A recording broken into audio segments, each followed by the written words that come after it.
The Momart Christmas Card is something that everyone knows about. It goes out to so many people, and there's been a really interesting group of artists that have done it over the last few years. So it was something that I already knew about, and when they asked me to do it, I was very pleased. I like the history. I like the fact that Palozzi's done a piece, which was an enamel badge. There's a huge list of amazing artists that have made the card, and I like, as an artist, making something that can be mass-produced but still have an element of the handmade. So we still want it to be special and to be considered, and very good quality, but also to be able to make 2,500 copies.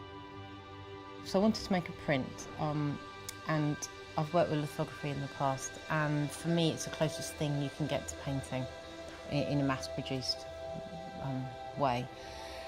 So I was working with this image that I'm using in painting, and I knew it worked formally, and I wanted something to be quite structured. So I wanted to use the original photographic image almost as a guide to give you to paint into, but with a painting in it. So a painting mark or a painting line. So this is why I chose this image. If I had to come and do this myself, I'd be like, would not have a clue where to start. It's just working with sort of amazing technical people. Like, I'm coming from it, like, I know what colours I want. I love that lithography shows that brush mark, shows that push of a line and a weight of a line. But I don't know how to make that happen.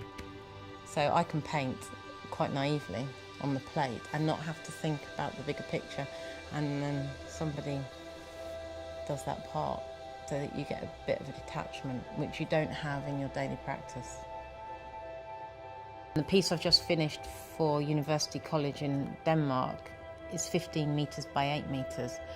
And Momart packed that up and took it off a few weeks ago. So it's actually been very nice to work small. It's much harder working small, and it's a real challenge working in a small format. Once that painting left, it was great to be able to be quite intimate with the work, be able to move it yourself and see the whole image in one go.